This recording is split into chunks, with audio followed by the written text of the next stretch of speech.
নবী ছিল, তার নাম হলো ঈসা রূহুল্লাহ, যিনি বাবা ছাড়া পৃথিবীর বুকে কদমটা বাড়িয়ে দিয়েছে। বন্ধু, আমি আপনাদেরকে বলে দিতে চাই, ঈসা নবীকেও তার নবী হিসাবে মানতে নারাজ, স্বীকৃতি দেবে যদি তিনি স্বর্গীয় খাবার দেখাতে পারে। কি দিকেতে?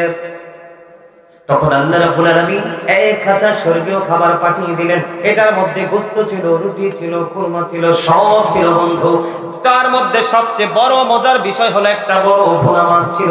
দেখেন নবীরা কেমন করে ইন্টারভিউ দিয়েছেন তাদেরকে সঠিক পথে আনার জন্য। বন্ধুরে আমার, এত সুন্দর স্বর্গীয় খাবার আসার পরেও তারা বললেন, আপনি যদি নবী হন তাহলে এই ভুনা মাছটাকে জিন্দা করে দেখান। এবার আল্লাহর নবী ভুনা মাছটাকে জিন্দা করে দেখালো। এই মাছের আঘাতে অসংখ্য মানুষ সঙ্গে সঙ্গে ইন্তেকাল করেছে। আল্লাহ রাব্বুল আলামিন জানিয়ে দিয়েছেন, ঈসা রূহুল্লাহকে ডেকে বললেন, এই যে খাবারগুলো আমি পাঠিয়েছি কোনো ধনী লোক খেতে পারবে না। কি করতে পারবে না? কোন ধনী লোক খেতে পারবে না। যারা অন্ধ আছে, অন্ধ যদি খায় তার দৃষ্টি ফিরে আসবে। যারা মাজুর যদি খায় তার যে মাজুর, যে সে ল্যাংরা আতুর, তার এই যে অসুখটা সেরে যাবে। কি হয়ে যাবে? কুষ্ঠরোগ যদি হয় তাদের কুষ্ঠরোগ ভালো হয়ে যাবে। এই খাবারটা মূলত ধনী লোকের জন্য, গরিবের জন্য, ধনীদের জন্য নয়। বন্ধুরে আমার, আল্লাহর নবী ঈসা রূহুল্লাহর কথা অমান্য করে ওই খাবারটা 400 জন লোক জোর করে খেয়েছিল। কতজন?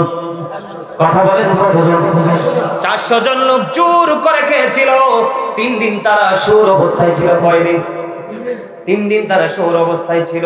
3 দিন সুর অবস্থায় থেকে তারা সুর অবস্থায় পৃথিবী থেকে বিদায় নিয়েছে। জোরে জোরে নাউজুবিল্লাহ। সৎ এবং অসৎ দুইটার মধ্যে আকাশ পাতাল পার্থক্য। আমি বর্তমান প্রেক্ষাপটের সাথে ঈসা রূহুল্লাহর জীবনী থেকে একটা তথ্য আমি নিয়ে এসেছি আপনাদের জন্য। আল্লাহর নবী ঈসা রূহুল্লাহকে একদিন এক ইহুদি ডেকে বললেন, আপনি আল্লাহর নবী, আমি আপনার সাথে সফর সঙ্গী হব। আল্লাহর নবী বললেন, ভালো কথা, সুন্দর কথা, চমৎকার কথা, আমার সঙ্গী হবে, এতে কোনো সমস্যা নেই, কোনো সন্দেহ নেই, চলো। কিন্তু মজার খবর হলো, যাওয়ার সময় আল্লাহর নবী ঈসা রূহুল্লাহর কাছে ছিল একটা রুটি। কয়টা? একটা রুটি। আর ইহুদির কাছে ছিল 2টা রুটি। কয়টা? ইহুদির কাছে ছিল 2টা রুটি, আল্লাহর নবীর কাছে ছিল বন্ধু একটা রুটি। আল্লাহর নবীর সাথে সফরে যখন রওনা হয়ে গেল, সফর করতে করতে করতে করতে তারা একটু ক্লান্তি আসলো। ক্লান্তি আসার পরে তারা খাবার খেতে বসলো। খাবার খেতে বসার পরে আল্লাহর নবী ঈসা রূহুল্লাহ তিনি তার একটা রুটি খেয়ে ফেললেন। ওনার সঙ্গীর কাছে রুটি কয়টা? ওনার কাছে রুটি হলো 2টা। এবার তিনি একটা রুটি নবীর সঙ্গে খাইলেন। খাওয়ার পরে আর একটা রুটি তিনি বের করছে না। তিনি কি করতেছেন? মনে মনে চিন্তা করতেছেন, এটা যদি বের করে নবীর সামনে খাই 50% তো দিতে হবে। দেওয়ার কিন্তু কোনো ইচ্ছা নাই। কি নাই? ওনার দেওয়ার মতো কোনো মন মানসিকতা নাই। এই দিক দিয়ে বন্ধু এটা বেরও করতেছে না, দিতে হবে। আর এক দিক দিয়ে লুকায় রাখলেও কেমন করে নবীর সঙ্গে সেটা খাবে। টেনশনের মধ্যে পড়ে গেল। টেনশন করতে করতে করতে করতে করতে বন্ধু সামনের দিকে আল্লাহর নবী রওনা হলো। রওনা হওয়ার পরে এবার আল্লাহর নবী কুষ্ঠরোগীকে যখন তিনি হাতে ছিল কি লাঠি, আশা ছিল, এটা দিয়ে যখন মেসেজ দিয়ে দিল বন্ধু কুষ্ঠরোগী ভালো হয়ে গেল। এবার আল্লাহর নবী একটা ডাক দিয়ে বলতেছে, এরে তুমি চাইয়া দেখো, আল্লাহ রাব্বুল আলামিন দয়া করে কুষ্ঠরোগীর রোগটা ভালো করে দিয়েছে। তুমি বলো না তোমার আরেকটা রুটি কমি। সুবহানাল্লাহ বলেন না? কি ওই তুমি বলো, তুমি দেখেছো কুষ্ঠরোগ ভালো হয়ে গেছে, তুমি বলো না তোমার আরেকটা রুটি কই। এবার তিনি বললেন, না না নবী গো, আমার কাছে কোনো রুটি নাই। রুটি নাই কই না, আল্লাহর নবী কিচ্ছু বলে না। আবার তিনি সামনের দিকে হাঁটতে শুরু করলেন। হাঁটতে হাঁটতে হাঁটতে হাঁটতে বন্ধু সামনে গিয়ে অন্ধ লোককে পেলেন। অন্ধ লোককে পাওয়ার পরে অন্ধ লোককে তিনি ভালো করলেন। ওনার স্পর্শে অন্ধ লোকটা ভালো হয়ে গেল। আল্লাহর নবী বললেন, দেখেছো আল্লাহর হুকুমে অন্ধ লোকটা ভালো হয়ে গেল, তুমি বলো না তোমার আরেকটা রুটি কই। কই না না না, আমার কাছে কোনো রুটি নেই। আল্লাহর নবী তাকে কিছু বললো না। আবার সামনের দিকে হাঁটতে শুরু করলেন। হাঁটতে হাঁটতে হাঁটতে হাঁটতে বন্ধু মৃত ব্যক্তি দেখতে পেলেন। আল্লাহর নবীর হাতের মধ্যে লাঠি ছিল, আশা ছিল। লাঠি দিয়ে যখন মৃত্যু ব্যক্তির বডির মধ্যে টাচ করলো, টাচ করতে দেরি বন্ধু ওই মৃত ব্যক্তি জিন্দা হতে দেরি করলো না। জোরে জোরে করুন সুবহানাল্লাহ। এবার আল্লাহর নবী একটা ডাক দিয়ে বলল, সঙ্গী তুমি প্র্যাকটিক্যালি দেখেছ লোকটা মৃত্যুবরণ করেছে, আল্লাহ রাব্বুল আলামিন তাকে দয়া করে ক্ষমা করে দিয়েছে, তাকে জিন্দা করে দিয়েছে। ঠিক আছে, দোয়া করবেন ইনশাআল্লাহ। আমাদের সভাপতি সাহেবের আম্মা জান অসুস্থ, তিনি সেজন্য চলে যাচ্ছেন। আলহামদুলিল্লাহ বলেন, আল্লাহ যেন ওনার মাকে সুস্থ করে দেন। সকলে বলেন আমিন। আরো জোরে বলেন আমিন। বন্ধুরে আমার দিকে তাকান বন্ধু। ঘটনা কয়টা? অন্ধ লোকের কি হলো বন্ধু? অন্ধ লোক ভালো হয়ে গেল, মৃত ব্যক্তিকে যখন তিনি জিন্দা করে ফেলল, এবার বলল মৃত ব্যক্তিকে আল্লাহ রাব্বুল আলামিন জিন্দা করে দিয়েছে, তুমি বলো না তোমার আরেকটা রুটি কই? কয় নবী গো, না না আমার কাছে কোনো রুটি নেই। তিনি এবারও বন্ধু স্বীকার করলেন না। তিনি চলতে চলতে সামনের দিকে যখন রওনা হলো, সামনের দিকে রওনা হওয়ার পরে বন্ধু দেখতে পাইলেন, বন্ধু পেটে খিদা লাগলো। একটা মেষ পাল থেকে কি করলেন? একটা মেষ পাল থেকে তিনি মেষ খাওয়ার জন্য মনস্থ করলেন। তখন মেষের পাল থেকে মালিক একটা সুন্দর তাজা একটা মেষ দিলেন, নাও সেটাকে তুমি ভক্ষণ করে খাও। এবার আল্লাহর নবী একটা ডাক দিয়ে বললেন, মেষ তোমরা ভক্ষণ করবে ঠিকই, কিন্তু কোন হাড় গুলো তোমরা অন্যদিকে ফালাইতে পারবে না, সবগুলো হাড় তোমরা একত্রিত করে রাখো। মেষ খাওয়া বন্ধু শেষ হলো। দেখেন আল্লাহর নবীদের কি মুজিজা আল্লাহ রাব্বুল আলামিন দিয়েছেন। তারপরেও তাদের সেই জামানায় জাতিগুলো ধ্বংস হয়ে গেছে শুধু আল্লাহর নবীদের কথা অমান্য করার কারণে। আমি আপনাদেরকে এক্সাম্পল বুঝাচ্ছি বন্ধু। এবার কি করলেন? খাওয়া দাওয়া শেষ, হাড়গুলো এক এক জায়গায় রাখলো। আল্লাহর নবীর লাঠি দ্বারাও আশা দ্বারা যখন এই হাড় চামড়ার মধ্যে টাচ করলো, ওই যে মেষ আবার পুরোপুরি জিন্দা হয়ে আবার পালে চলে গেল। আবার আল্লাহর নবী ডাক দিয়ে বললেন সঙ্গীকে, সঙ্গী রে, ও সঙ্গী তোমাকে আমি বলছি, তুমি একটুখানি বলো, দেখছুনি আমরা এটা ভক্ষণ করলাম, রান্না করে খাওয়া দাওয়া শেষ করলাম, হাতের আঘাতে হাতের লাঠির আঘাতে জিন্দা হয়ে গেল, তুমি বলো না তোমার আরেকটা রুটি কই? কয় না না আমার কাছে কোনো রুটি নাই, আমি আপনাদেরকে ধ্বংসস্তূপের কাছে নিয়ে যাচ্ছি। বর্তমানে আখিরি নবীর উম্মত, ম্যাক্সিমাম উম্মতের মধ্যেই সেই কালচারটা আছে, শেষ পর্যন্ত গেলে বুঝতে পারবেন। ঠিক কিনা বলেন বন্ধুরে আমার? তারপরেও তিনি কি করলেন? নারাজি হলেন না। হাঁটতে থাকলেন, হাঁটতে থাকলেন, চলতে থাকলেন, চলতে থাকলেন। চলতে চলতে তিনি যাইতে যাইতে স্বর্ণের ইট দেখলেন তিনটা। কয়টা? সামনে তিনটা স্বর্ণের ইট দেখলেন। তিনটা স্বর্ণের ইট দেখার পরেও সেটার দিকে তাকালেন না, চলে গেলেন। চলতে চলতে চলতে চলতে কিছু দূর যাওয়ার পরে বন্ধু ক্লান্তি চলে আসলো। একটা গাছের ছায়ার নিচে তিনি বিশ্রাম করতেছেন। বিশ্রাম করতে সময় হঠাৎ ওনার মধ্যে তন্দ্রা চলে আসলো। তন্দ্রা বুঝেননি? মানে এই যে ঘুমের আগে, ঘুমের ভাব, ঘুমের আগে ফাইনালি ঘুমাইতেছেন বিছানায় ফিট লাগাইয়া, ওইটা না। দেখবেন ওইখানে যাওয়ার আগে আগে কিন্তু তন্দ্রা আসে, আসে না? তন্দ্রা আসলো আল্লাহর নবী। এবার এতক্ষণ পর্যন্ত ওনার সঙ্গী ওনার লাঠির বরকতরা দেখেছেন। কি দেখেছেন? ওনার লাঠির যে বরকত, এটা তিনি দেখেছেন।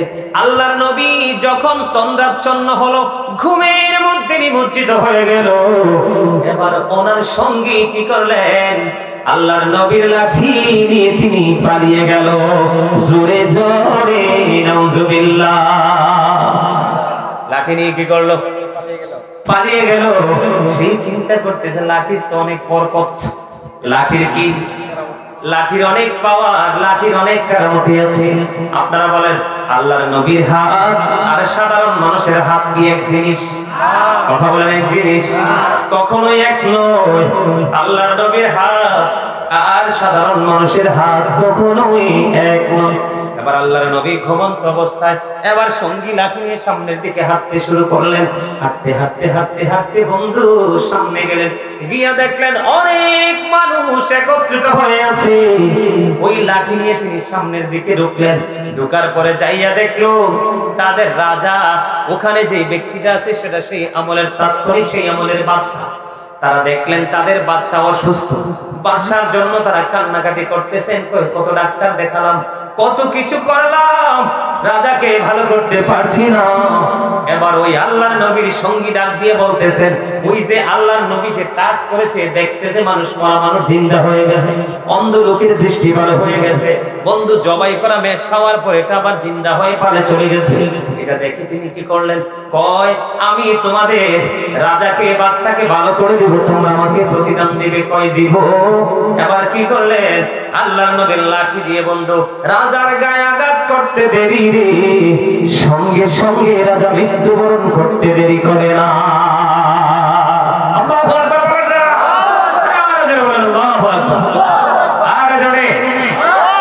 আল্লাহু আকবার বলতে পারেন না? কি হয়েছে? মারা গেছে, বিপরীত হয়েছে না? কি এ মনে করছে আল্লাহর নবীর হাতে যে টাচ করছে সেই বরকত সেও পাবে। এবার বন্ধু ওই তৎকালীন সময়ে প্রজাগুলো, রাজার প্রজাগুলো বলতেছে, আমাদের রাজা অসুস্থ ছিল, তো ভালো ছিল, আমাদের মাঝে থাকছে, আমরা দেখছি, এখন তুমি কি করলা, কি জাদুর লাঠি দিয়ে টাচ করলা, রাজা মারা গেল। এবার বন্ধু সেই তার প্রজাগুলো বন্ধু অত্যন্ত রাগান্বিত হয়ে উত্তেজিত হয়ে এবার কি করলেন, সবাই মিলে সিদ্ধান্ত করলেন তার বিচার কি। কয় তার বিচার হলো তাকে মৃত্যুদণ্ড দেওয়া হোক। সুবহানাল্লাহ, আলহামদুলিল্লাহ, আরে আরো জোরে কি হোক, মৃত্যুদণ্ড দেওয়া হোক। এই দিক দিয়ে আল্লাহর নবীর ঘুম ভেঙে গেল। আল্লাহর নবীর ঘুম ভেঙে যাওয়ার পরে দেখলেন সঙ্গীও নাই, লাঠিও নাই, কোথায় রে চলে গেল। আল্লাহর নবীর কাছে আধ্যাত্মিক খবর আছে না? গায়েবের খবর নবীরা জানে কি জানে না? গায়েবের খবর না জানলে কখনোই নবী হবে না। গায়েবের খবর যারা জানে তারাই নবী, যারা অদৃশ্য সংবাদ দিতে জানবে না তারা কখনোই নবী হতে পারবে না। নবী শব্দের অর্থই হলো অদৃশ্যের সংবাদদাতা, যেটা সাধারণ মানুষের দৃষ্টির অনেক অনেক বাইরে থাকে, সেটা যিনি জানে তিনি হলেন আল্লাহর নবী এবং রাসূল। ঠিক কি বন্ধুরে আমার? এবার কি হলো, আল্লাহর নবী চোখের দিকে দৌড়ে হাঁটতে চলে শুরু করলেন। যাইতে যাইতে যাইয়া দেখলেন এমন এক পরিস্থিতি, এক মুমূর্ষু অবস্থা। এবার তিনি কি করলেন, এবার তিনি যাইয়া বললেন তোমাদের কি হয়েছে? আমাদের রাজা অসুস্থ ছিল, কি এক লাঠি নিয়ে আসছে, জাদুর লাঠি, টাচ করতে দেরি, রাজা ইন্তেকাল করতে দেরি করে না, এবং আমরা সবাই মিলে তার মৃত্যুদণ্ড কার্যকর করব। আল্লাহর নবী বলে দাঁড়াও। আল্লাহর নবী একটা ডাক দিয়ে বললেন দাঁড়াও, তোমরা আমাকে কথা দাও, আমি যদি তোমাদের রাজাকে যদি জিন্দা করে দিতে পারি তাহলে ওই অপরাধীকে ক্ষমা করে দিবে কিনা বলো। এবার ডাক দিয়ে বললেন এই কি আশ্চর্য কথা, একজন এসে টাচ করলো মারা গেল, আরেকজন এসে বলছে জিন্দা করে দিবে। এবার ওই সঙ্গীর থেকে ওনার আশাটা তিনি হাতে নিলেন, নিয়ে বন্ধু রাজার গায়ে যখন টাচ করলো সঙ্গে সঙ্গে, এতদিন ছিল বন্ধু অসুস্থ রাজা, এখন পুরোপুরি সুস্থ রাজা আবার জিন্দা হয়ে যায়। জোরে জোরে বলুন না সুবহানাল্লাহ, আর জোরে বলুন না সুবহানাল্লাহ। نسبي ربي جل الله في قلبي غير الله نور محمد صلى الله لا إله إلا الله لا إله إلا الله ما في قولي وما قلنا نور محمد صلى الله لا إله إلا الله نور محمد صلى الله لا إله إلا الله আমরা সবাই গুনাহগার ডাকি তোমায় বারে বার, আমরা সবাই গুনাহগার ডাকি তোমায় বারে বার, দয়ালে নবীর উসিলায় পার কইরো হাসর বেলা, হাসবি রব্বি জাল্লাল্লাহ নূর মুহাম্মদ সাল্লাল্লাহু নূর মুহাম্মদ সাল্লাল্লাহু লা ইলাহা ইল্লাল্লাহ মুহাম্মাদুর রাসূলুল্লাহ সাল্লাল্লাহু আলাইহি ওয়াসাল্লাম। আলহামদুলিল্লাহ বলে সামনের দিকে যাবনি, আমার দুর্বল দুর্বল লাগে, ভেরি উইক উইক না স্ট্রং স্ট্রং মাশাআল্লাহ মাশাআল্লাহ। বন্ধু এবার যখন রাজা যখন পুরোপুরি সুস্থ অবস্থায় যখন জিন্দা হয়ে উঠলো, কথা অনুযায়ী নবীর সঙ্গীকে তারা ছেড়ে দিলেন। ছেড়ে দেওয়ার পরে এবার আল্লাহর নবী একটা ডাক দিয়ে বলে, সঙ্গী রে, ও সঙ্গী, তুমি মৃত্যুর ধার প্রান্ত থেকে বেঁচে এসেছো, আল্লাহ তোমাকে বাঁচিয়ে দিয়েছে, তুমি বলো না তোমার আরেকটা রুটি কোথায়?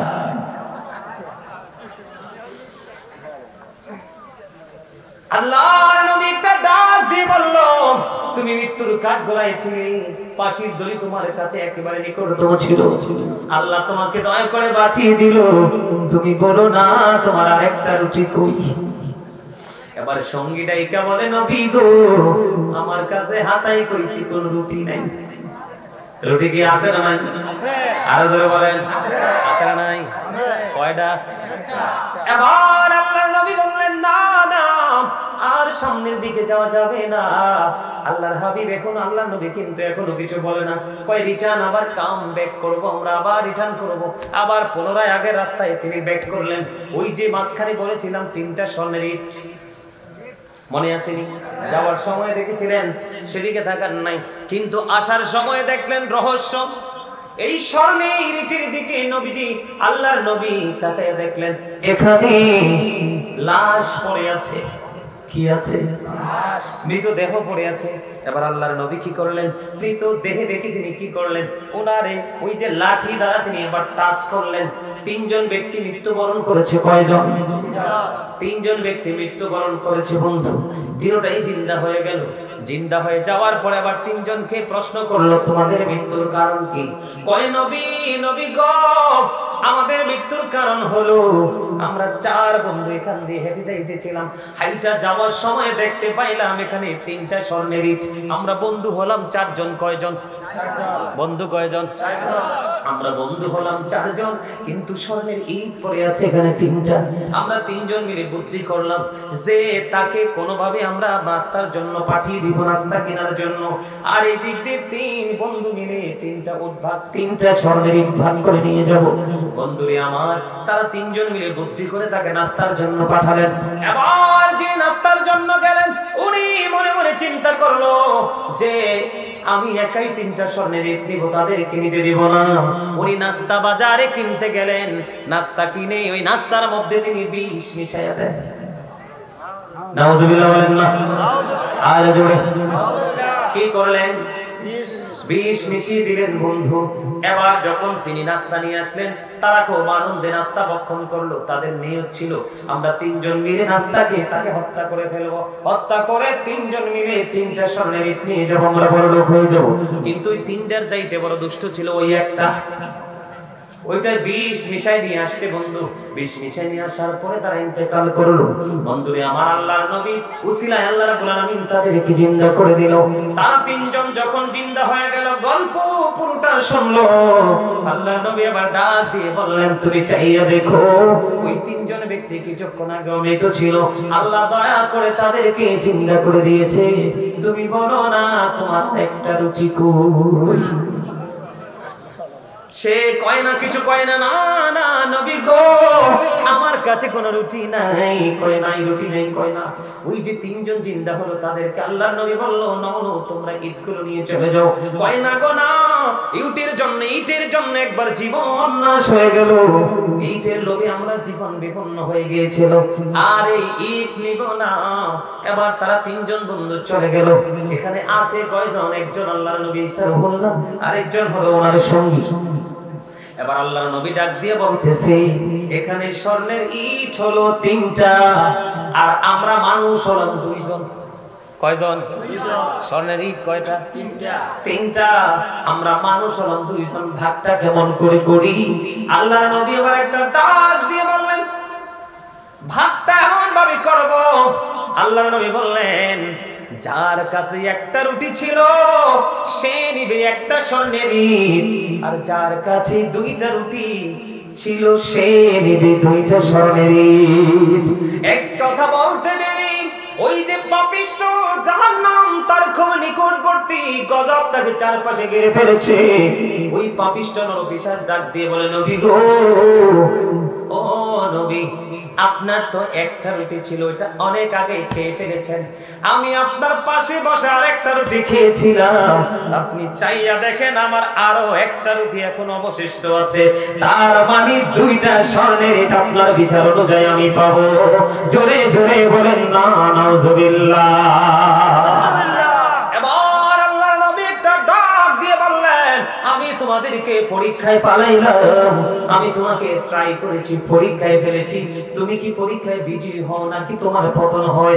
বন্ধু, আল্লাহর নবী আবার একটা ডাক দিয়ে বলল, সে মিথ্যাবাদী রে, আমার এই স্বর্ণের কোনো ইটের দরকার নাই, আমি চলে যাচ্ছি, তুমি স্বর্ণের ইটগুলো নিয়ে যাও, তবে মনে রাখবা তোমার পতন খুব নিকটে, গজব তোমাকে চারপাশে ঘিরে ফেলছে। বন্ধু, আল্লাহর নবী ওই জায়গাটা ত্যাগ করতে দেরি রে।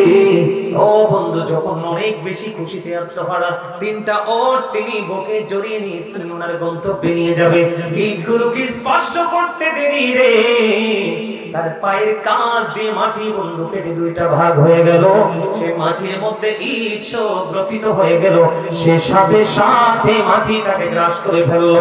আওয়াজ তুলে বলেন না নাউজুবিল্লাহ। কিছু কি বুঝতে পারছেন? আরো জোরে বলেন, কিছু কি বুঝতে পারছেন? ওয়াজ কিন্তু বিবেকবান মানুষের জন্য, সেন্স এবিলিটি সম্পন্ন পারসনদের জন্য, সেন্সলেস মানুষের জন্য নয়, বিবেকহীন মানুষের জন্য নয়। আমি এই আলোচনা দিয়ে আপনাদেরকে বুঝিয়ে দিয়েছি বন্ধু, সত্য এবং মিথ্যা, ভালো এবং মন্দ, দুইটার মধ্যে পার্থক্য কি? একদিকে ছিল তার লোভ, ঠিক কিনা বলেন, আরেক দিকে ছিল তার অসৎ উদ্দেশ্য, ঠিক কিনা বলেন? ঠিক তেমনি ভাবে বর্তমানে আমাদের বাংলাদেশের ম্যাক্সিমাম মুসলমান, এটা হবিগঞ্জ বলেন, মাধবপুর বলেন, সিলেট বলেন, কুমিল্লা বলেন, ঢাকা বলেন, চট্টগ্রাম বলেন, বাংলাদেশের কোন জায়গা খালি নেই। স্বার্থের জন্য মানুষ বারবার মিথ্যা বলতে পারে, বারবার মিথ্যা বলতে পারে, বারবার বন্ধু সত্যকে প্রত্যাখ্যান করতে পারে, বারবার মিথ্যার নিকটবর্তী হতে পারে, শুধু পৃথিবীর লোভের কারণে। পৃথিবীর মানুষ মনে রাখবে, আজকে আমি বানেশ্বর পশ্চিম গ্রামের মানুষগুলোকে বলবো, তোমরা সবাই শুনে দেখো, আগামীকালকে কোরআন শরীফটা গিয়ে খুলবা, সূরা আলে ইমরানের 185 নম্বর আয়াতে আমার আল্লাহ একবার স্পষ্ট করে বলে দিয়েছেন, আমাল হায়াতুদ দুনিয়া ইল্লা মাতাউল গুরুর, এই দুনিয়ার জীবন, এই পৃথিবীর জীবন একটা ধোঁকা ছাড়া কিছুই নয়। এই বানেশ্বর পশ্চিম গ্রামের মানুষ সবাইকে বলবো রে, ছেলে মেয়ে বিবি বাল বাচ্চার জন্য তুমি অন্যায় করো না, অপরাধ করো না, সত্যকে সত্যের জায়গায় রাখো, মিথ্যাকে মিথ্যার জায়গায় রাখো, আলোকে আলো বলো, অন্ধকে অন্ধকার বলো। তোমরা কোরআন শরীফের 19 পারা খুলবে, 19 পারায় সূরা শুআরা 88 নম্বর আয়াতে আল্লাহ বলেছেন, ইয়াউমা লা ইয়ানফা'ু মালু ওয়ালা বানুন। আল্লাহ রাব্বুল আলামিন বলে দিয়েছেন, ও বন্ধু, কাল কিয়ামতের দিন তোমার ধন সম্পদ সন্তান সন্ততি কিচ্ছু কাজে আসবে না, তোমার এই কবরে রাখতে দেরি রে, তোমার সম্পদ নিয়ে মানুষ ভাগাভাগি করবে। যদিও তুমি অন্যায় পথে উপার্জন করেছো, জুলুম ব্যভিচারের মাধ্যমে উপার্জন করেছো, খেয়ে যেতে পারবে না, এগুলো ভক্ষণ করবে তোমার সন্তান। বন্ধু, এই জন্য বলছি, সত্যের পথে চলো, মানুষকে সত্যের দিকে আমন্ত্রণ জানাও, মিথ্যাকে পরিহার করো, এবং মিথ্যা থেকে আরেকজনকে, তোমার পরিবারকে বাঁচানোর জন্য চেষ্টা করো। এই জন্য আল্লাহ বলেছেন, ইয়া আইয়ুহাল্লাযীনা আমানু কু আনফুসাকুম ওয়া আহলিকুম নার। আল্লাহ বলেছেন, ও believers, save yourself and your families from the fire। আল্লাহ ঈমানদারদেরকে ডেকে ডেকে বললেন, তুমি জাহান্নাম থেকে বাঁচাও এবং তোমার পরিবারকেও জাহান্নাম থেকে বাঁচাও। জোরে জোরে সুবহানাল্লাহ। আমার কথা কি বুঝে আসছে? আর জোরে বলেন, আরেকটু মহব্বত আসছে। সম্মানিত উপস্থিতি, কবর মাজারের পাশে নাম দিয়ে, মাজারের নাম দিয়ে গান গাওয়া, মহিলা এনে এর বিধান ও কুফল কি? অমর খোদা ময়ন কি আর মু কি কই না চলে যাও বলবো? সম্মানিত উপস্থিতি, এটা এটা আমি বলি, আপনারা কথা বলবেন না, সেটা শুধু আপনারা না, আমি বলি আপনাদেরকে, যিনি আল্লাহর ওলি তিনি সর্বোচ্চ সম্মানের অধিকারী। কি সর্বোচ্চ সম্মানের? ইন্নাল্লাযীনা ইউবাইউনাকা ইন্নামা ইউবাইউনাল্লাহু ইয়াদুল্লাহি ফাওকা আইদিহিম। কোরআনে আল্লাহ বলেছেন কি? যারা আপনার হাতে বায়াত করে তারা যেন আল্লাহর হাতে বায়াত করে, আল্লাহর ওলির হাতের উপর থাকে আল্লাহর কুদরতি হাত। জোরে জোরে বলেন না সুবহানাল্লাহ। আল্লাহ বলেছেন ইয়া আইয়ুহাল্লাযীনা আমানুত্তাকুল্লাহা ওয়াবতাগু ইলাইহি ওয়াসিলা। আল্লাহ বলেছেন ঈমানদারগণ তোমরা আমাকে ভয় করো, ইউ ফিয়ার মি, তোমরা আমাকে ভয় করো, ওয়াবতাগু ইলাইহি ওয়াসিলা, আমাকে পাওয়ার জন্য তোমরা মাধ্যম খোঁজো, মিডিয়া খোঁজো। কি খোঁজো? আপনারা বলবেন এটা কিন্তু প্রশ্ন, এই আমার দিকে তাকান, এই আমাকে কিন্তু প্রশ্ন করা হয়েছে, আমি কিন্তু উত্তর দিচ্ছি, উত্তরটা একটু ভালো করে দিলে ভালো হয় না?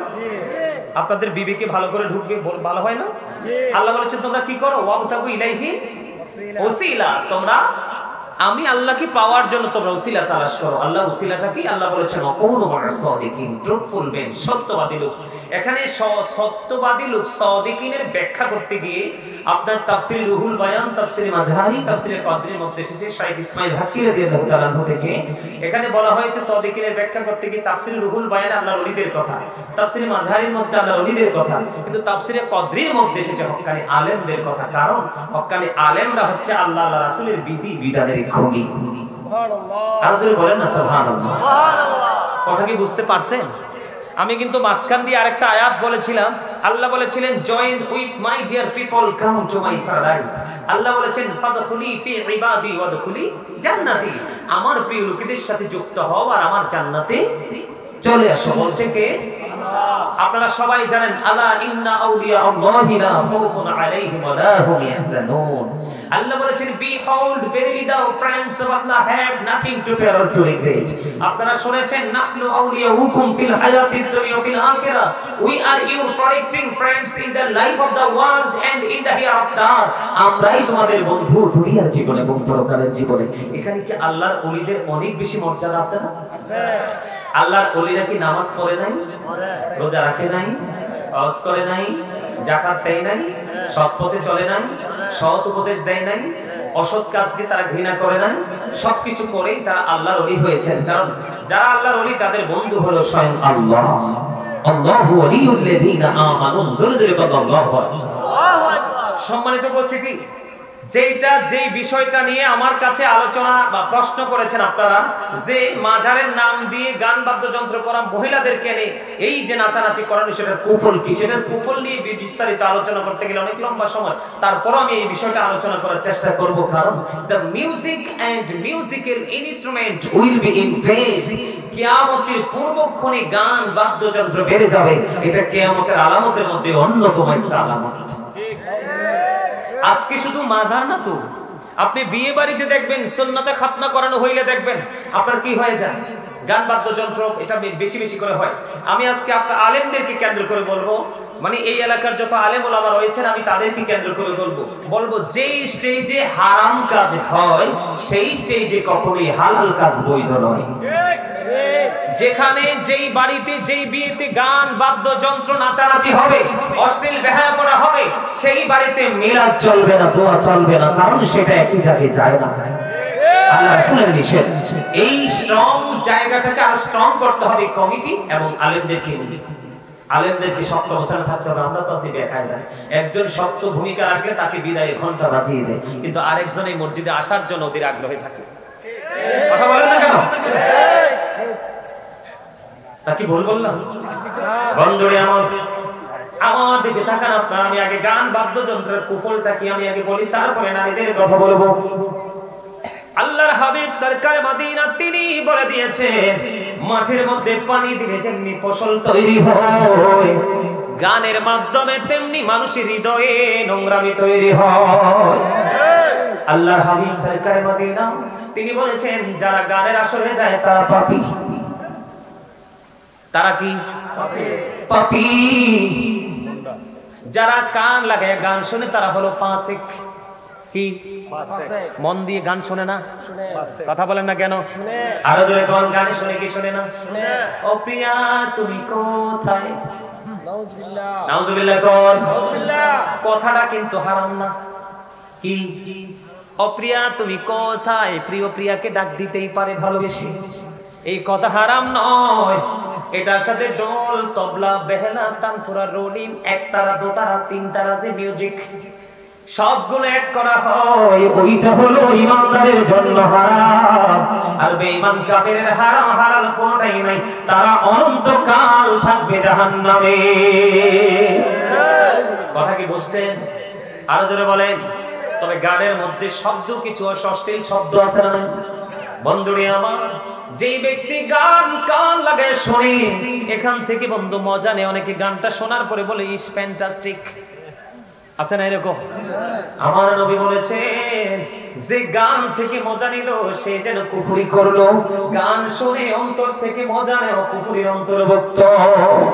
সবচেয়ে বড় ভয়ঙ্কর খবর হলো বন্ধু, এখন মানুষ, আল্লাহ নবী বলেছেন পৃথিবী কিয়ামতের পূর্বক্ষণে এমন অবস্থা হয়ে যাবে, মানুষ কি হারাম করছে না হালাল করছে, মানুষ কি হারাম খাচ্ছে না হালাল খাচ্ছে, এটার মধ্যে মানুষের পার্থক্য করার কোনো বোধ শক্তি থাকবে না। দেদারছে করতেই থাকবে, চলতেই থাকবে, খাইতেই থাকবে। এই জন্য বন্ধু বলে দিতে চাই, আমার নবী বলেছেন কিয়ামতের পূর্বক্ষণে এক শ্রেণীর মানুষের এমন অবস্থা হবে, তাদের চেহারাটা বিকৃত হয়ে যাবে। কি হয়ে যাবে? তাদের চেহারাটা বিকৃত হয়ে যাবে, তাদেরকে মাটির মধ্যে গ্রথিতকরণ করা হবে। ইয়া রাসূলুল্লাহ, তারা কি তাওহীদ মানবে না? নবী বলেছেন মানবে। তারা কি রিসালাত মানবে না? নবী বলেছেন মানবে।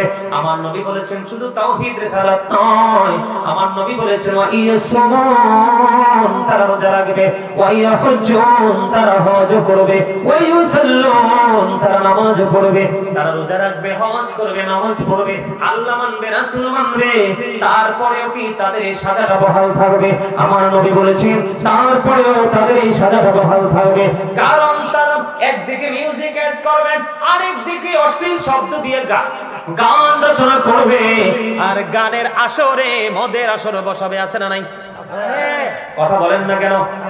মদের আসর বসায় কি বসায় না? মদ কি হারাম না হালাল?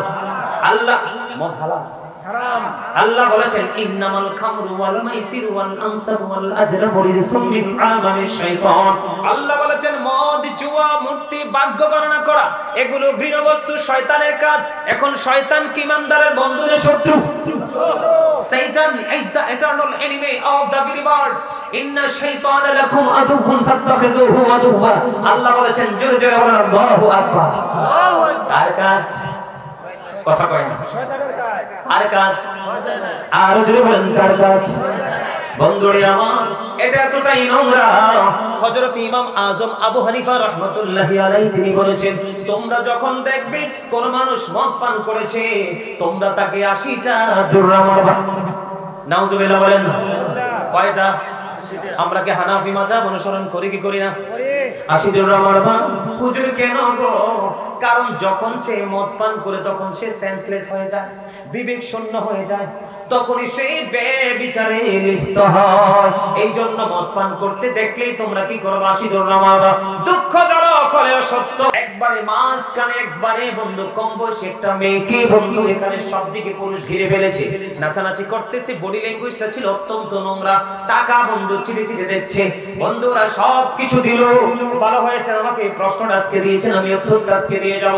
বন্ধুরে আমার, আল্লাহর নবী বলেছেন অশ্লীল শব্দ দ্বারা গান লেখা, গানের সাথে মিউজিক, ডোল থাকতে পারে, তবলা থাকতে পারে, বেহানা থাকতে পারে, তানপুরা থাকতে পারে, রোলিং থাকতে পারে, হারমোনি থাকতে পারে, সব ধরনের মিউজিক থাকতে পারে। বলুন মুখস্থ করছেন কেমনে?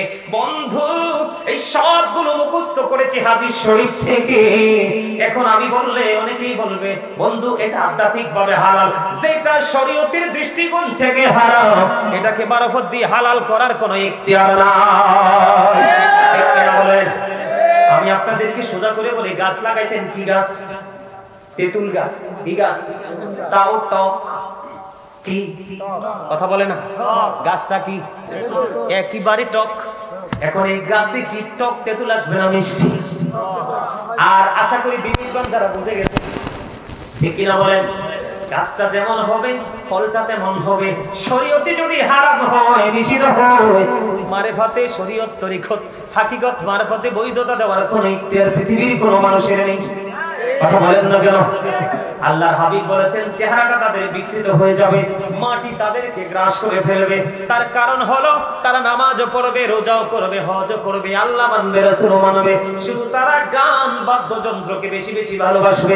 আওয়াজ তুলে বলেন না নাউজুবিল্লাহ। আর জোরে বলেন না নাউজুবিল্লাহ। বন্ধুরে আমার, আল্লাহর নবীর শিক্ষা হলো যখন তোমরা মিউজিকের আওয়াজ পাও কর্ণকুহরে এমন ভাবে আঙ্গুল ঢুকিয়ে দাও যেন তোমার কানের মধ্যে কখনোই মিউজিকের আওয়াজ আসতে না পারে। আর মসজিদের ইমাম সাহেবরাও বিপদে আছে, বেচারা বেশি কিছু তো জানে না, শুধু এইটুকু ট্রেনিং নিয়েছে ইমামতি। গান বাদ্যযন্ত্র নিয়ে কথা বললে আজকে রাত্রে গাড়ি গোল করে দিবে, ঠিক কিনা বলেন? সত্য ভূমিকায় থাকতেও পারে না। আর যে মানুষগুলো সমাজে ইমামের পক্ষে থাকে সবগুলোই থাকে দুর্বল। কথা বলেন না কেন? সমাজের মধ্যে যত নষ্টামি, যত নোংরামি, যত পথভ্রষ্ট কাজ সব হয় বড় লোক দিয়া। কথা বলেন না কেন? কি দিয়া? বড় লোক সম্পর্কে কি বলবো? যার বড় বড় ভবন আছে, যার বিঘায় বিঘায় জমি আছে, বন্ধু ব্যাংক ব্যালেন্স আছে, বিবির অনেক বড় গহনা আছে, পৃথিবীর দৌলত, আল্লাহর হাবিব তাদেরকে ধনী বলেনি। আল্লাহর হাবিব বলেছেন আল গিনা গিনান নাফস, প্রকৃত ধনী হলো আত্মার ধনী, যার আত্মা ধনী সেই হলো সবচেয়ে ধনী আখিরাতে বড় লোক। ঠিক কিনা বলে? যারা আত্মার ধনী তাদের দ্বারা কোনোদিন নোংরামি হয় না। আর যারা পৃথিবীর ধনী তাদের সম্পর্কে ইংলিশ কবি বলেছেন the rich are not always happy, ধনীরা সব সময় সুখী নয়। The poor are born to suffer, গরিবরা জন্মগ্রহণ করেছে শুধু দুঃখ ভোগের জন্য। কথা বলেন না কেন? সমাজে গরিব মানুষের দাম নাই, মূল্য নেই, যদিও দাম নাই আল্লাহর কাছে তাদের দাম আছে। আল্লাহর হাবিব যখন সর্বপ্রথম জান্নাতের গেটে কড়া নাড়া দিবে তখন সঙ্গে সঙ্গে বন্ধু বিশাল একটা দল নবীর সঙ্গে ফার্স্ট টাইমে জান্নাতে কদম দিবে। হাদিস শরীফ প্রমাণ করেছে ওই বিশাল দলটা হলো পৃথিবীর নির্যাতিত লাঞ্ছিত দল, গরিব মানুষের দল। আপনারা দেখবেন বড় লোকদের পকেট থেকে মাহফিলের জন্য টাকা বের হয় না, মাদ্রাসার জন্য টাকা বের হয় না, এতিমদের জন্য টাকা বের হয় না। বাকি মসজিদে যখন দেখবেন বড় লোকরা উপস্থিত হয় সবার পরে ভাবসাব নিয়ে, ঠিক কিনা বলে? আর গরিব লোক সবার আগে মসজিদে যায়, 2 ফোঁটা চোখের পানি ফেলে আল্লাহর কাছে দরখাস্ত দেয় আর সবার পরে বের হয়ে, ঠিক কিনা বলে? আলোচনার মাঝে আরেকটা আলোচনা অ্যাড করতে চাই। আল্লাহর হাবিব বলেছেন জুমার দিনে কেউ যদি সবার আগে মসজিদে যায় আর সবার পরে যদি মসজিদ থেকে বের হয়ে আসতে পারো, আমি জানিয়ে দিলাম বন্ধু গাজী সুলাইমান একবারে 100% কনফিডেন্স নিয়ে বলছি, ও বন্ধু আল্লাহ নবী বলেছেন তুমি মসজিদে সবার আগে আসবা, সবার পরে বের হবা, উত্তম রূপে গোসল করবা, সুগন্ধি লাগাইবা, সবচেয়ে দামি পোশাকটা পরবা, হেঁটে হেঁটে কদম দিয়ে দিয়ে মসজিদের দিকে রওনা হবা, সবার পরে মসজিদ থেকে বের হবে। যতটা কদম লাগবে তোমার ঘরে ফিরতে ততটা কদমের বিনিময়ে তোমার আমলনামায় 1 বছরের নফল ইবাদতের সওয়াব দেওয়া হবে। প্রত্যেকটা কদমের বিনিময়ে আলাদা আলাদা ভাবে যদি 100 কদম লাগে কত বছর? কথা কয় না কেন? জোরে জোরে কন্যা সুবহানাল্লাহ। আগে আসতে লাভ না লস, কথাটা অন্যদিকে নিয়ে গেলাম বন্ধু। আপনার সমাজ, আমার সমাজ, মসজিদ কমিটি পর্যন্ত বন্ধু বড় লোক অসভ্য। কথা কয় না? মসজিদের দায়িত্ব ওই ব্যক্তি পাওয়ার কথা ছিল যার মধ্যে তার চরিত্র, যাকে বলবো ইউ আর গড ক্যারেক্টার, ঠিক কি না? যেই মানুষ উত্তম চরিত্রের অধিকারী ছাড় হওয়ার কথা ছিল মসজিদ কমিটির লোক, জোর করে মসজিদ কমিটি হয় দুনিয়ার 70 ঘুষখোর সিটার বাটপার। কথা বলেন না কেন? আর জোরে বন্ধুরে আমার, তাহলে গান বাদ্যযন্ত্র, নামাজ পড়ার পরে, রোজা করার পরে, যাকাত দেওয়ার পরেও সেই মানুষ ধ্বংস। আল্লাহর নবীর কথা অনুযায়ী এবার আসেন আমি নারীদের সম্পর্কে বলি। কোরআন থেকে বলবো না হাদিস থেকে? ও মা, আপনারা চালাক আছেন তো। হ্যাঁ, কোরআন এবং হাদিস দুইটাই। তাহলে আল্লাহর কোরআন দিয়ে আগে বলবো, শুনবেন নি বন্ধুরে? আল্লাহ বলেছেন ওয়াকরনা ফি বুয়ুতিকুন্না ওয়ালা তাবাররাজনা তাবাররুজাল জাহিলিয়াতিল উলা। আল্লাহ রাব্বুল আলামিন বলেছেন নারীদেরকে তোমরা ঘরে থাকো। কোথায়? ওই প্রাক ইসলামী যুগের নারীদের মতো তোমরা তোমাদের অন্য কোনো বেগানা পুরুষকে দেখাইও না, কারণ নারীদের মাথা থেকে পা পর্যন্ত ঢেকে রাখা তাদের জন্য ফরজ। আমার দিকে তাকান, ছোট্ট করে বলছি বন্ধু, আল্লাহর হাবিব বলেছেন নারীরা হলো গোপনীয় জীব। কি? তারা বন্ধু ঘরের মধ্যে থাকবে, ঘর থেকে বের হলে পর্দা নিয়ে বের হবে। আল্লাহর হাবিব বলেছেন তারা যখন ঘর থেকে বের হয় তখন তাদেরকে শয়তান দেখলে উকি ঝুঁকি দেয়। নাউজুবিল্লাহ বলেন না? আরো জোরে নাউজুবিল্লাহ বলতে পারেন না? আপনারা কি এটার পক্ষে আছেন? আর যে বলেন পক্ষে আছেন? বন্ধুরে আমার, উম্মে সালমা রাদিয়াল্লাহু তাআলা আনহা থেকে হাদিস বর্ণিত, মাইমুনা সহ তিনি নবীজির দরবারে উপস্থিত ছিলেন। কোথায়? কথা বলেন না। নবীজির দরবারে উপস্থিত ছিলেন। এমন সময় উম্মে মাকতুমের পুত্র আব্দুল্লাহ নবীজির দিকে আসতেছেন। এবার বন্ধু অন্ধ সাহাবী উম্মে মাকতুমের পুত্র আব্দুল্লাহ যখন নবীজির দরবারে দেখে বন্ধু কদমটা বাড়িয়ে দিলেন, আমার নবী বললেন তোমরা এখান থেকে প্রস্থান করো, আত্মগোপন করো। এবার ওরা প্রশ্ন করলো, ইয়া রাসূলুল্লাহ, ইয়া হাবিবাল্লাহ, নবী গো, ওই আব্দুল্লাহ কি অন্ধ নয়? আমার নবী বলছেন, আব্দুল্লাহ অন্ধ, তোমরা তো অন্ধ নও। তার মানে পুরুষ যদি অন্ধ, পুরুষও যদি রাস্তা দিয়ে হেঁটে যায়, তোমরা নারীরা তোমরা তাদের দিকে দৃষ্টি দিতে পারবা না, এটা তোমাদের জন্য 100% হারাম। বলেন না কেন?